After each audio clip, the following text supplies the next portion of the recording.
pessoas estão em direto.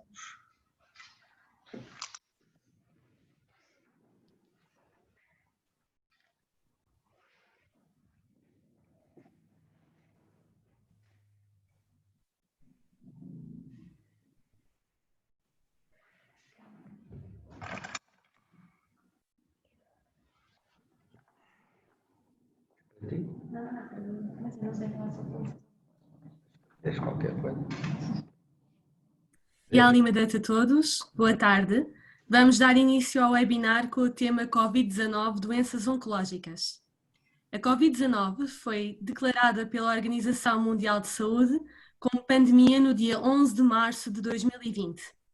Considerando a reorganização dos recursos humanos e materiais afetos à prestação de cuidados no Serviço Nacional de Saúde para dar resposta à avaliação e tratamento dos doentes com Covid-19, importa continuar a adotar a abordagem clínica, em especial aos grupos mais vulneráveis, como os doentes com doença oncológica. Esta reorganização deverá permitir uma diminuição do número de vezes que o doente oncológico se desloca às unidades de saúde, sem comprometer a segurança clínica. Os doentes oncológicos são muitas vezes sujeitos a tratamentos que alteram a sua capacidade imunológica inata. Adicionalmente, poderão estar em maior risco de complicações graves no contexto de uma infecção por SARS-CoV-2. As ações necessárias ao controle da Covid-19 inevitavelmente condicionarão a normal resposta do SNS na gestão da doença oncológica. De acordo com as medidas de prevenção e controlo, as unidades de saúde onde são prestados cuidados a doentes oncológicos devem ser isoladas daquelas que prestam cuidados assistenciais a doentes não oncológicos, com medidas reforçadas de rastreio e monitorização para SARS-CoV-2, para minimizar o risco de infecção em ambientes de cuidados de saúde.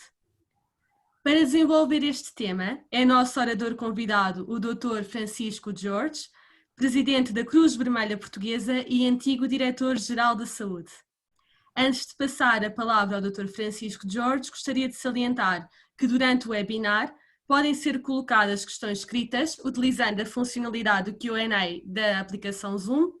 Muito obrigada e passo então a palavra ao Dr. Francisco. Lígia, tive muito gosto em ouvir as suas palavras iniciais e queria naturalmente estender este cumprimento ao Adam. Tenho muito prazer em participar neste debate, é sempre interessante para todos nós continuarmos a debater e a analisar numa base cientificamente sólida todas estas questões que têm sido notícia e nem sempre da melhor forma, porque é preciso que as opiniões sejam fundamentadas e isso, como se sabe, nem sempre acontece. É meu dever dizer que aquilo que irei expor são alguns conceitos conhecidos, mas todos eles, e vou ter o cuidado de assim anunciar, todos eles baseados em comprovação científica robusta. Caso contrário, são meras opiniões. E nós temos assistido a muitas opiniões. Eu costumo contar a este propósito que todas as opiniões são bem-vindas e são úteis, mas nem todas são corretas, muito menos verdadeiras ou baseadas em ciência. No outro dia, e costumo relatar este episódio com alguma graça, quando foi um problema com o sarampo, estive num conhecido restaurante de Lisboa, onde sempre almoçava, e o empregado de mesa, aliás, um amigo muito simpático, disse-me concretamente o seguinte: bem, sabe, doutor, isto para mim vem de Marrocos. É uma opinião, mas a opinião não tem qualquer base científica. Isto para lhe dizer o quê? Para dizer que as opiniões são bem-vindas, mas são necessárias, sobretudo, distinções entre a opinião por mera opinião mas que é um processo diferente de uma outra opinião que tem como base a comprovação científica. Normalmente os médicos usam a expressão tem evidência, há provas diria de provas, sublinho outra vez, científicas para serem afirmadas. E então, dito isto, vou procurar sistematizar, ao longo dos próximos minutos, algumas ideias concretas sobre o vírus que estamos a falar e sobre as questões ligadas às doenças oncológicas. Bem, o vírus que estamos a falar é um coronavírus. O coronavírus é conhecido dos biólogos, dos virologistas, há mais de 50 anos. Há muitos coronavírus. Diria que há parentes, hoje, em relação ao coronavírus que estamos a falar, que está na origem deste problema Covid-19, e já lá vamos, ao Covid, este coronavírus, que emergiu provavelmente em novembro, dezembro de 2019, na China, na cidade de Wuhan, este vírus, esta partícula, é parente, faz parte de um grupo de vírus que, como disse, é conhecido há quase 50 anos.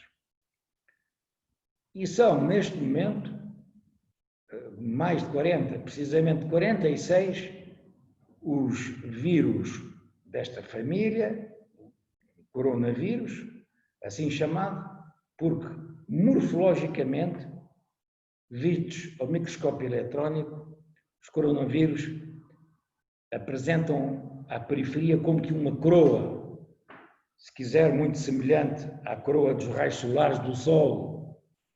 E foram assim chamados exatamente porque as primeiras imagens obtidas por microscopia eletrónica mostravam que a partícula, que era muito pequena, oscila, pode ser, entre 100 nanómetros, um pouco mais, um pouco menos, portanto estamos a falar de uma partícula 10.000 vezes mais pequena que 1 milímetro.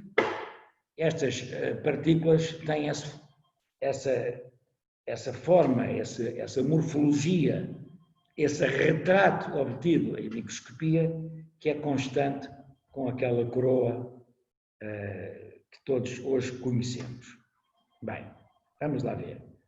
Mas depois surgiram, à medida que as técnicas de biologia molecular foram sendo afinadas, surgiram então, em termos de classificação, grupos precisos, uns enquadrados em determinado grupo, outros noutro, e alguns que dão origem a problemas comuns, que é o caso do resfriado, se quiser até da chamada constipação comum, do chamado quadro respiratório do inverno simples.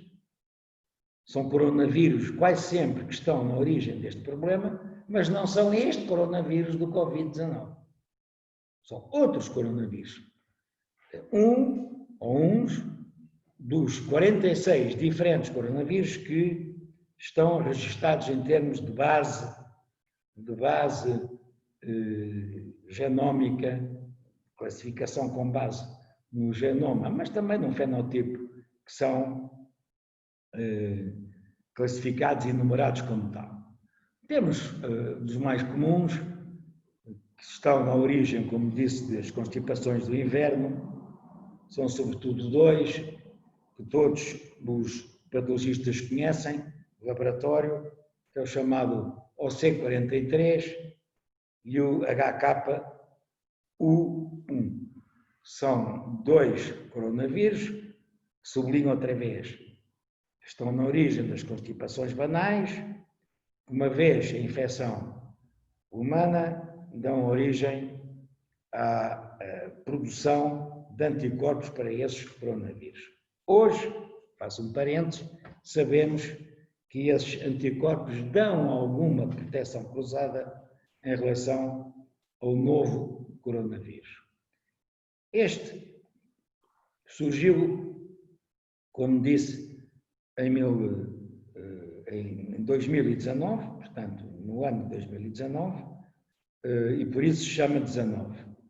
O nome do coronavírus, no fundo, tem a ver com uma designação que se convencionou adotar para outros coronavírus que estão na origem de atividade viral epidémica.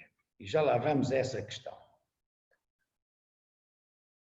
Este coronavírus, chamado 19, dá origem a uma doença, e essa doença tem o nome em português de doença do coronavírus 19, doença do coronavírus 19, que no fundo é exatamente a tradução da sigla de Covid-19. Covid-19 é exatamente a expressão em língua inglesa que traduz o CO, corona, o VI para vírus, coronavírus, coronavirus, e o D para disease, doença. Só que em língua portuguesa devemos dizer a doença do coronavírus. Bem, mas não há ninguém que diga a doença do coronavírus. Nós, pela primeira vez, estamos perante uma doença que em língua portuguesa não foi traduzida. Esta é, digamos, uma conclusão pouco importante, mas é verdade, porque vamos tratar das doenças oncológicas. Como sabe, em inglês diz-se câncer e ninguém diz câncer em Portugal. É cancro. Cancro é a tradução para a nossa língua de câncer. Bem, ninguém diz AIDS em português. No Brasil, julgo que dizem AIDS. Em português, nós dizemos SIDA. Mas agora não houve cuidado para a tradução. Por sinal, telefonei à minha colega, a sucessora, logo no primeiro dia, e disse-lhe que ela devia começar a usar a tradução para a língua portuguesa e dizer doença do coronavírus. Mas não. Ela disse que não havia forma de combater a força da comunicação social. Dizia Covid, Covid, Covid. Bem, cá estamos nós agora com a doença do coronavírus, que designamos erradamente Covid. Este problema, esta doença, surge de uma maneira inesperada e é uma zoonose, tem expressão zoonótica. O que é que isto quer dizer, expressão zoonótica? Quer dizer que o vírus que está na sua origem circula em animais e também em seres humanos. No fundo, isto traduz, é uma zoonose, é uma doença de expressão, sublinho, repito, de expressão zoonótica. E este problema, identificado muito cedo, no final do ano passado, no início já de 2020, 2020, fez parte imediatamente da agenda dos cientistas chineses que rapidamente conseguiram sequenciar as bases que formam o genoma do coronavírus. Trata-se de um vírus simples, que tem pouco mais de 30 mil bases, que tem uma determinada sequência. Percebeu-se através dessa sequência das bases, portanto, da chamada sequenciação, que é um parente próximo de um outro vírus que circulava em animais silvestres, animais selvagens, que serviam de alimento para a população chinesa. Ultimamente tem-se falado muito de um pangolim, no fundo, parece ter uma carne muito apreciada e que, como animal exótico, é um dos mais traficados a nível do Sudeste Asiático. Mas a verdade é que este animal, que é o hospedeiro, que recebe a infecção pelo coronavírus, não é o seu reservatório. O reservatório na natureza, isso está confirmado, é um morcego. Portanto, temos, antes de mais nada, que concentrar a nossa atenção no morcego. O morcego, como reservatório de muitos vírus, incluindo de outros vírus da gripe, outros vírus de infecções respiratórias e também, agora, precisamente, do coronavírus que estamos a analisar. As fezes do morcego eliminam o coronavírus, uma vez fezes eliminadas contaminam o solo, os animais selvagens frequentam esses ambientes, adquirem o vírus, são infectados pelo vírus e passam a ser hospedeiros. Entretanto, como servem de alimento à população, uma vez na proximidade com o homem, nos preparos da compra, ou se quiser, da cozinha, podem transmitir o coronavírus pela proximidade neste caso, a quem o está a preparar em termos de culinária.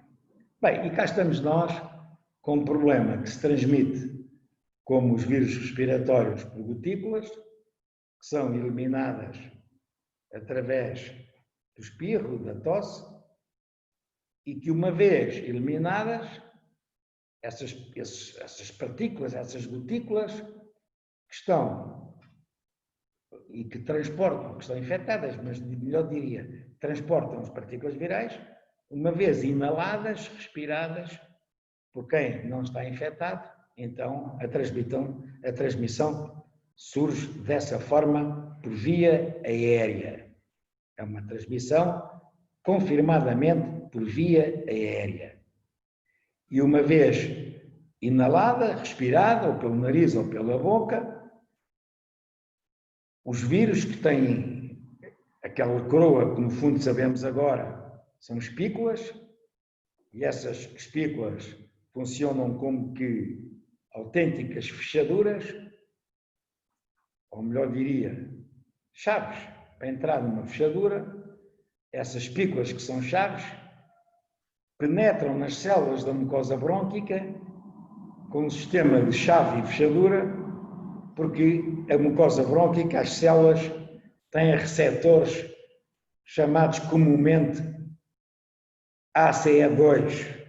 O ACE2 não é mais do que o enzima de conversão da angiotensina. Mais uma sigla difícil, que não tem sido traduzida, mas no fundo a tal fechadura das células brônquicas não são mais do que proteínas, enzimas, que estão presentes e que permitem a entrada do vírus sem lesar a célula. Ora bem, este processo está na origem da infecção por coronavírus. E quanto maior for a existência desses receptores, dessas fechaduras, e quanto maior a carga viral, naturalmente mais provável é a infecção. E agora aqui é esta questão do cancro, das doenças oncológicas, melhor diria-se, para ser coerente com a expressão Covid, do câncer. Bem. E então o nosso problema oncológico,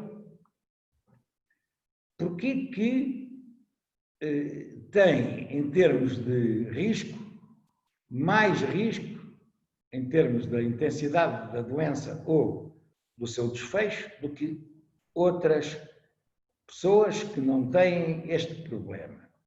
Bem, e esta é uma questão importante, que tem que ser tida em conta.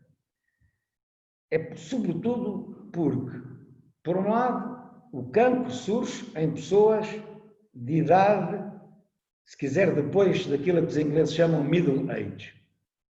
Depois dos 50, 55, 60 anos. É claro que há cancros cancro da mulher, sobretudo o cancro da mama e outros, o ovário, podem surgir antes. Mas a grande maioria dos cancros surgem em pessoas com idade superior, como eu lhe disse, a middle age, portanto, 50, 55, 60 anos. A idade é por si só um fator de risco. Se juntamente com a idade nós associarmos fatores como doenças debilitantes, como é o caso do cancro, naturalmente percebemos que o risco aumenta. E com o caso do cancro, aumenta por razões multifatoriais. Há uma constelação de fatores que explica este problema. Por exemplo, o cancro mobiliza as defesas do organismo. Os glóbulos brancos são igualmente chamados a responder ao cancro. E, portanto, se estão ocupados a defender o organismo humano do cancro, respondem com mais dificuldade à invasão do organismo por um vírus. Portanto, há aqui, se quiser, um fator que está ligado ao próprio processo da multiplicação desordenada das células, que é, no fundo, a característica base do cancro. E há uma resposta imunitária também para o cancro, que naturalmente vai enfraquecer a resposta imunitária para o coronavírus. Mas mais do que isso, os tratamentos anti-cancro, os tratamentos para o cancro, são por si só, também eles, quase todos, supressores da resposta imunitária. E exatamente a forma de atuarem é suprimirem, é eliminarem, é conterem as respostas imunitárias. E por isso o organismo fica mais vulnerável, sem imunidade, sem a facilidade de produzir anticorpos protetores. Mas há mais. Para além da idade e da possibilidade de um doente com um cancro poder igualmente estar a fazer tratamentos que dificultam as respostas imunitárias, há, como se sabe, outros cancros que, por sua vez, também têm origem em agentes vivos. Aliás, hoje estima-se que provavelmente 1 em cada 5 cancros podem ter na sua origem, na sua essência, um agente vírus, um agente vivo, e em particular vírus, mas não exclusivamente vírus. São de todos nós conhecidas as consequências de uma infecção pelo vírus da hepatite B, que está na origem do hepatoma, do carcinoma hepatocelular, tem um vírus na sua origem. O vírus do papiloma está na origem do cancro do colo do útero, mas está na origem de outros cancros, cancro oral, por exemplo, e muitos outros cancros. Muitos serotipos estão também na origem de diversos cancros, mas outras formas de cancro também estão associadas a agentes vivos. Até, se quiser, até protozoários. Olha, o caso, por exemplo, da bilharzíase, em relação ao cancro da bexiga, e muitas outras situações que são motivo de investigação na agenda das pesquisas dos centros principais de investigação científica. Bem, isto para dizer, olha, o cancro, neste caso sob a forma linfática, sob a forma conhecida como uma doença oncológica, a leucémia. A leucémia do gato. Bem, a leucémia do gato, que está a ser estudada, também tem na sua origem um vírus, aliás, um parente afastado do vírus da SIDA. Bem, de qualquer maneira, fica aqui esta nota de os doentes com cancro são mais vulneráveis ao Covid.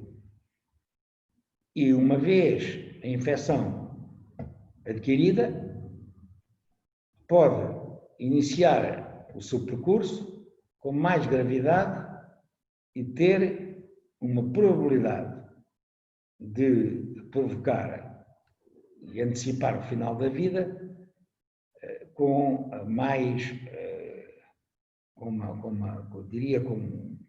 com mais proporção, com mais probabilidade, exatamente pelos motivos apontados, além de outras situações. Por isso, o que é preciso é, antes de mais nada, nos doentes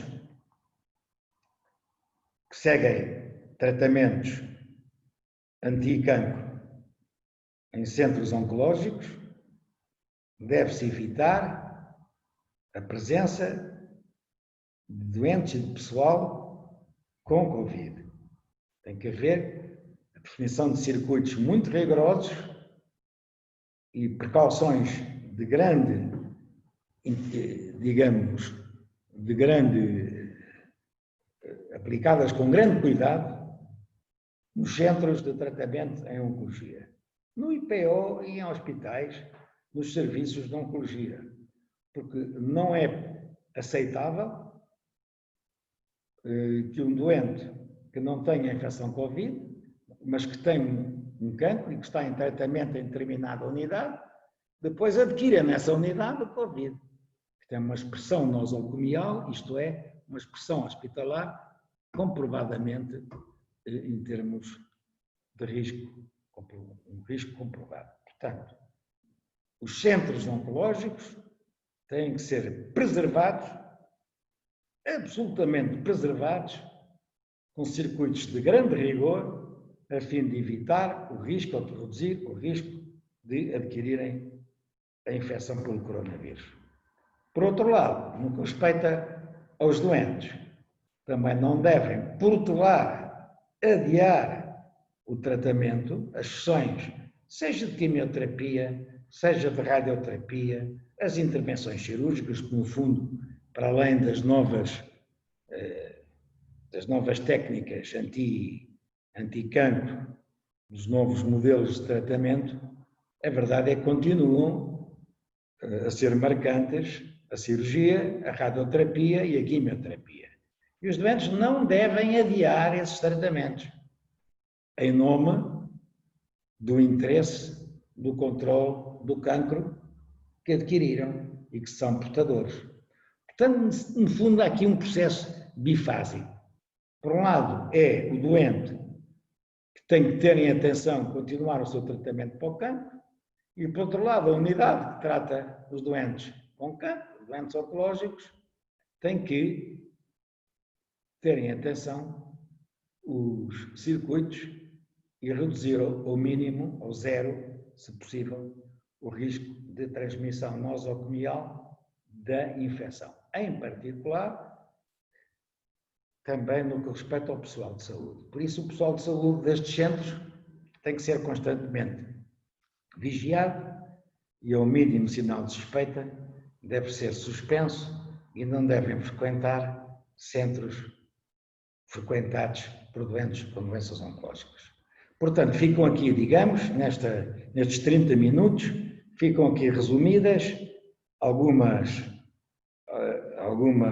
sessões que têm algumas preleções, alguns comentários que têm sido amplamente difundidos pela imprensa, por comentadores, alguns bem preparados, outros não preparados, por cientistas, por médicos, por até veterinários, políticos, todos falam de Covid, todos falam destes problemas, os comentadores políticos em particular, mas eu insisto, não são as opiniões que o problema vem de Marrocos, são justas em termos de terem a oportunidade de serem emitidas, mas as opiniões no que respeita a este problema, têm que ter uma base científica. Não são meras opiniões. Eu penso que o inverno vai resolver o problema. E agora no calor de agosto isto vai desaparecer. Bem, eu penso que com a gripe vai piorar ou vai melhorar. Isto são opiniões não fundamentadas. E, portanto, eu estou numa posição de combater opiniões meramente pessoais e estou a favor da promoção de um debate fundamentado e comprovadamente fundamentado na ciência. E tem que ser mesmo assim. E tem que ser mesmo assim. Dr. Francisco, em primeiro lugar, quero agradecer a sua apresentação e a sua disponibilidade por estar aqui hoje connosco. Antes de prosseguirmos para as perguntas e respostas que vou-lhe ler de seguida, vou convidar a audiência a responder a 3 pequenas questões sobre o webinar que vão aparecer no ecrã dos vossos dispositivos. Ora, bem. Ok. Então, a primeira pergunta é de um participante que diz: Dr. Francisco Jorge, suponhamos que alguém acusa positivo no rastreio do Covid e que é isolado em casa. Qual o tratamento em sua casa além do isolamento? O que é que deve fazer além do isolamento? Bem, essa resposta é simples. A grande maioria, a grande maioria dos doentes infectados com o vírus deve mesmo ficar em casa.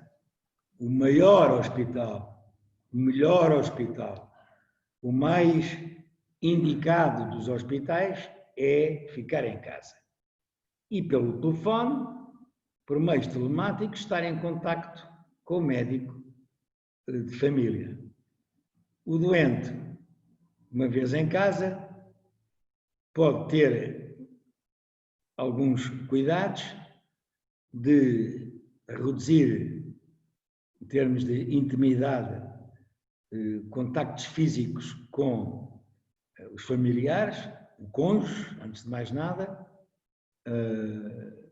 porque não dormir em camas separadas e, por exemplo, comer a horas diferentes, utilizar a mesa de jantar, de almoçar, pequeno almoço a horas diferentes e, quando estão juntos, utilizar máscara.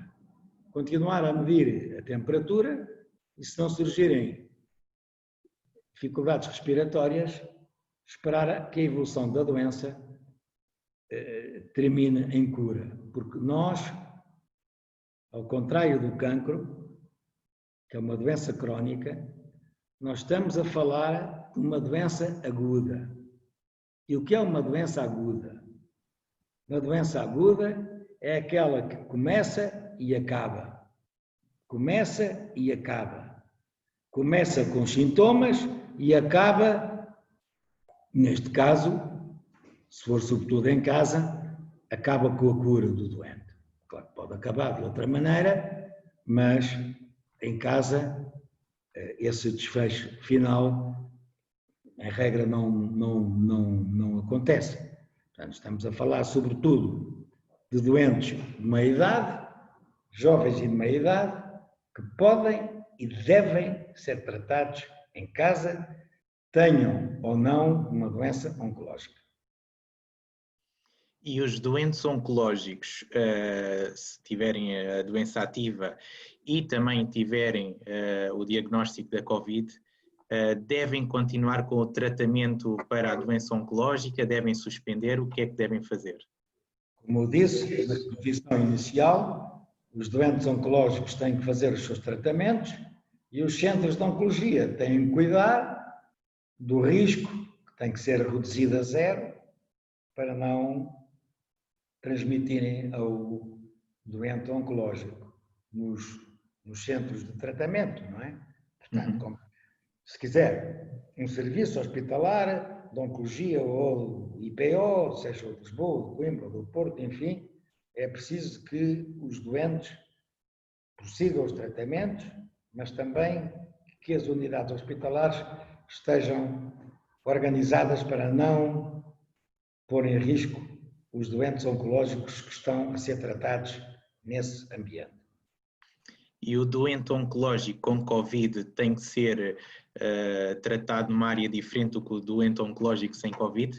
Não. O doente oncológico, uma vez que o problema do Covid, ou da Covid, porque estamos a falar de uma palavra feminina, que é a doença do coronavírus. Exatamente, é da Covid. Bem, a Covid, se evoluir sem sinais perturbadores da respiração, pode ser tratada em casa. E deve ser tratada em casa. O problema é que o sinal principal que determina o internamento hospitalar tem a ver com a dificuldade respiratória. Outra questão, temos aqui outra questão de um participante que pergunta: é verdade que o tipo sanguíneo tem influência na recuperação da doença do coronavírus? O tipo sanguíneo? Sim, o tipo sanguíneo tem influência. Não há dados sobre... Cá estão, opiniões podem surgir, mas não há dados de base científica que permitam afirmar que tipo de sangue pode influenciar a evolução da infecção. Não há esses dados. Ok. Ou melhor, eu não os conheço. É melhor dizer assim, eu não conheço informações... Ainda não há evidência. Nem esses dados em termos de evidência, eu não os conheço. Ok. Outra questão é, o sistema imunitário, como o doutor referiu, está mais fragilizado no doente oncológico, por várias razões, como ouvimos. Quais são as formas que o doente oncológico pode ter para fortalecer o sistema imunitário? Existe alguma? Existe. Uma vida moderada, mas sobretudo a questão da alimentação tem que ser uma alimentação sem exageros. Sem exageros, sem excessos. Sem excesso de calorias, sem excesso de sal, sem excesso de açúcar, sem excesso de gorduras e, sobretudo, naturalmente, sem excesso de álcool. Uma vida equilibrada, aquilo que normalmente se chama uma vida saudável, higiene, é muito importante para combater com mais facilidade a doença oncológica. O pior que pode acontecer a um doente com um problema oncológico é estar sujeito a excessos alimentares e exposto a stress. Portanto, nada de stress e nada de exageros. O doutor também falou em sequelas mais graves no doente oncológico. Que sequelas podem ser essas? Pode haver um pior... Não usei sequer essa expressão. Eu disse que o doente oncológico tem mais risco, se estiver infectado, em função da fragilidade do seu próprio sistema imunitário. Não é uma questão de sequelas, é uma questão de imunossupressão, se quiser. É um doente que tem uma fragilidade do seu sistema imunitário. E de combate ao vírus. Sistema imunitário. E, portanto, o sistema imunitário está enfraquecido no combate. A luta que é a sua missão contra o vírus, mas também contra o cancro, porque o sistema imunitário é o mesmo. Sim. Naturalmente, não é a mesma resposta se compararmos com uma pessoa saudável. Agora, por último, queria-lhe pedir para, se quiser deixar alguns conselhos às pessoas que nos estão a ouvir, especialmente com doenças crónicas, antes de encerrarmos o webinar.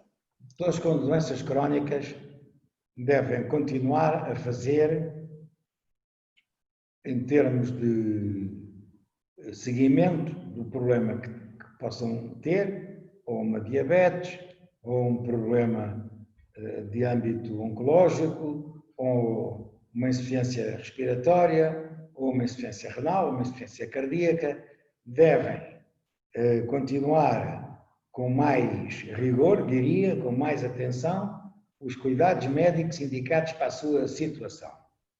Portanto, não deixar o tratamento por acabar.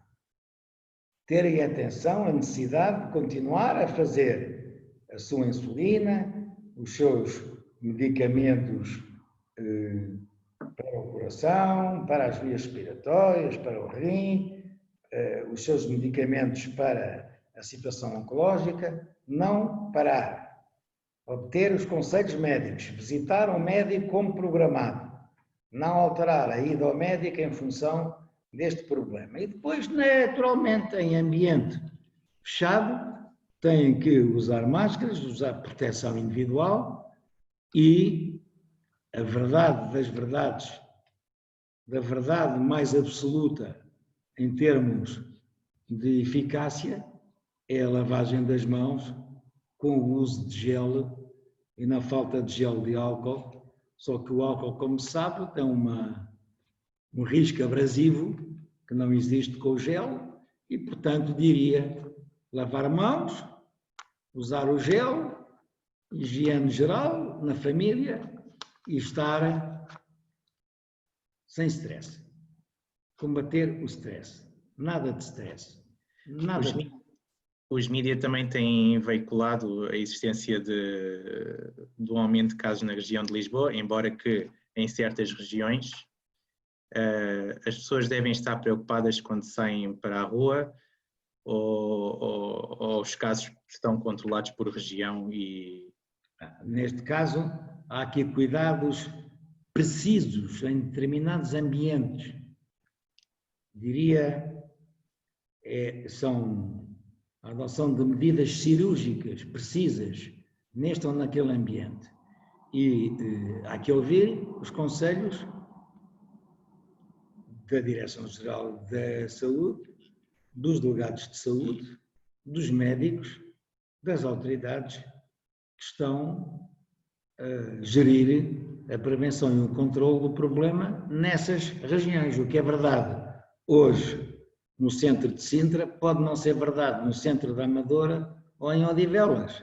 Portanto, nós temos que atender aos cuidados adequados e indicados para o local onde estamos. Exatamente. Dr. Francisco. Agradecer o convite, tive muito gosto em estar aqui ao microfone, portanto, saudá-los também pela iniciativa. E nós também queremos agradecer. Damos por encerrado este webinar e agradecemos a todos os participantes que nos seguiram em direto. Numa altura de desconfinamento, devemos continuar a ser prudentes e continuar com as medidas de proteção individual e seguir os conselhos da DGS. A nossa proteção, além de nos ajudar, ajuda o próximo. Obrigado, boa tarde e obrigado, Dr. Francisco. Mais uma vez. Obrigado.